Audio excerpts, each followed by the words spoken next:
Welcome to Democracy Now!, democracynow.org, the Quarantine Report. I'm Amy Goodman. Nearly 90 wildfires continue to ravage the West Coast, where over 5 million acres have already been scorched. San Francisco, Seattle, and Portland have the worst air quality of any major city in the world. Hazy conditions from the fires have spread as far as New York and Washington, D.C. President Trump was in California Monday, where he was challenged by California's Natural Resources Secretary Wade Crowfoot over his denial of climate change. If we ignore that science and sort of put our head in the sand and think it's all about vegetation management, we're not going to succeed together protecting Californians. Okay. It'll start getting cooler. You just watch. I wish science agreed with you. Well, I don't think science knows, actually. Well, I don't think science knows, actually, Trump said. In Delaware, Democratic presidential candidate Joe Biden slammed Trump as a climate arsonist. If you give a climate arsonist 4 more years in the White House, why would anyone be surprised if we have more America ablaze? In related news, Oregon prisoners report being pepper sprayed by guards after they were evacuated due to the wildfires, making it even more difficult to breathe amidst the smoke and the air pollution. We'll have more on the record-shattering wildfires later in the broadcast. The total number of global COVID-19 infections has topped 29 million, with nearly 930,000 dead.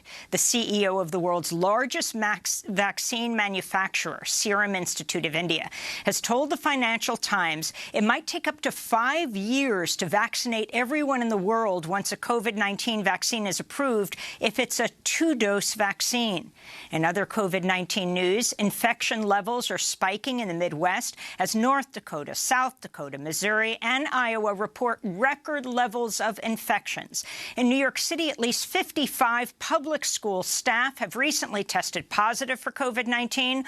One New York City public school in the Bronx was forced to close temporarily before students even entered the building for the new school year after 2 coronavirus cases were confirmed there.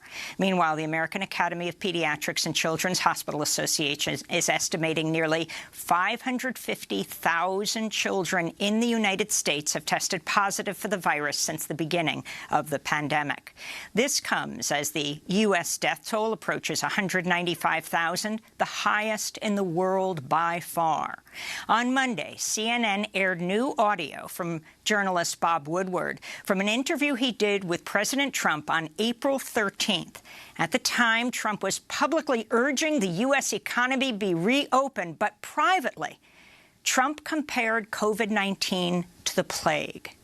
This thing is a killer if it gets you. If you're the wrong person, you don't have a chance. Yes, exactly. Now, This is a monster. This is a scourge, and it is the plague. 4 days after President Trump said those words to Bob Woodward in April, he sent out tweets calling on supporters to, quote, liberate the states of Michigan, Minnesota, and Virginia, sparking a series of protests against COVID-19 lockdowns. Meanwhile, the city of Henderson, Nevada, has issued a $3,000 fine to the venue that hosted a large indoor Trump rally over the weekend for violating Nevada's COVID-19 guidelines. Thousands attended the event. Most did not wear masks. A local reporter asked Trump if he was concerned about getting infected. Aren't you concerned about getting COVID, though, in an enclosed way? No, I'm not concerned. I'm more concerned about how close you are, to be honest. Sorry about that. Because you know why? I'm on a stage that's very far away, and so I'm not at all concerned. He said he wasn't concerned because he was able to socially distance. The thousands of people inside the Henderson facility were closely closely next to each other and not wearing masks. A federal appeals court ruled Monday the Trump administration can end immigration protections for some 400,000 people under the Temporary Protected Status Program. Nationals with TPS from El Salvador, Haiti, Nicaragua, and Sudan could be subject to deportation starting next year, some as early as January. Many TPS recipients have been living in the U.S. for decades and have children who were U.S. citizens. Plaintiffs say they'll appeal the ruling. The National TPS Alliance is launching a cross-country Journey for Justice caravan next week. A nurse at a Georgia Immigration and Customs Enforcement prison says the Irwin County Detention Center is performing hysterectomies on prisoners without their consent. Project South sent the explosive whistleblower account to the Department of Homeland Security and the Office of the Inspector General. One jailed migrant recounted, quote, "When I met all these women who had had surgeries, I thought this was like an experimental concentration camp. It was like they're experimenting with our bodies," unquote. Nurse Dawn Wooten, the whistleblower, also described neglect and undertesting for COVID-19 at the jail, which is run by the for-profit LaSalle Corrections. Palestinians in Gaza and the West Bank are holding a day of rage to protest the United Arab Emirates and Bahrain's move to become the first Arab countries to normalize relations with Israel in over 25 years. President Trump, Israeli Prime Minister Benjamin Netanyahu, and officials from the UAE and Bahrain are meeting today at the White House to sign the agreements. Over the weekend, the Palestinian factions of Hamas and Fatah agreed on forming a, quote, unified field leadership to lead a joint resistance against the Israeli occupation. A boat carrying refugees capsized off the coast of Libya in the Mediterranean, leaving at least 24 people dead or missing. At least 45 people survived. The UN called out the restrictions imposed on NGOs by European nations, including unnecessary and long standoffs at sea. Over 400 refugee deaths have been recorded so far this year in the Mediterranean Sea. In Greece, thousands of refugees remain without shelter 1 week after the burning down of the massive overcrowded Moria encampment. Some 13,000 people were left homeless. Many still do not have access to running water or food and are unable to leave the Isle of Lesbos. Many are also refusing to go to a new camp set up by Greek authorities, saying they do not trust the new facility. Refugees have been holding protests over their conditions and pleading for help from other European nations. Over the weekend, police fired tear gas at the demonstrators. A Human Rights Watch report found that Belarusian security forces arbitrarily detained thousands of people and tortured or mistreated hundreds in the crackdown following last month's presidential election. Despite the reports of violence, another 100,000 people took to the streets of the capital Minsk again Sunday to demand the resignation of President Alexander Lukashenko. Police again attacked and arrested hundreds of protesters. On Monday, Russian President Vladimir Putin said he would loan $1.5 billion to Lukashenko to help stave off an economic crisis as he attempts to retain his grip on power. In Germany, Russian opposition leader Alexei Navalny has posted on Instagram a picture of himself from his hospital bed after coming out of an induced coma. Navalny, a vocal critic of Russian President Vladimir Putin, was poisoned last month while on a flight in Siberia. In Japan, Yoshihide Suga is expected to become Japan's new prime minister after winning the ruling Liberal Democratic Party's leadership contest in a landslide Monday. Suga is expected to take up his predecessor Shinzo Abe's push to revise parts of Japan's pacifist constitution. Suga supported laws allowing the military to join combat operations with Japanese allies. He's also seen as one of the most pro-immigration politicians in Japan.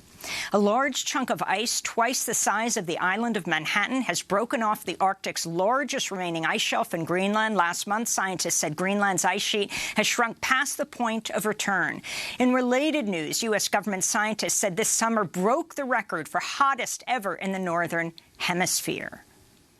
In Brazil, thousands of fires in the world's largest wetland have scorched more than 5.8 million acres of some of the planet's most biodiverse land. The fires in the Brazilian Pantanal are often set to clear land for logging and farming, but have been exacerbated by severe climate change-fueled drought. Conservationists say historic fires this year have caused a devastating loss of wildfire, including endangered species, as animals, including jaguars, rare birds, and reptiles, have been charred or starved to death. Hurricane Sally is approaching the Gulf Coast, threatening potentially lethal flooding and storm surges for just the second time ever recorded, and the first time in nearly half a century. 5 tropical cyclones have formed simultaneously in the Atlantic Ocean. A University of Delaware professor and known climate change denier, has been tapped for a top position at NOAA. That's the National Oceanic and Atmospheric Administration. David Legates has written papers calling for more fossil fuel emissions and has had his work supported by the Robert Mercer-funded Heartland Institute and Koch Industries, as well as major gas and oil companies. In a Facebook live stream, Health and Human Services spokesperson Michael Caputo claimed without evidence that armed left-wing militants are preparing for insurrection after the election and that gun owners should stock up on ammunition.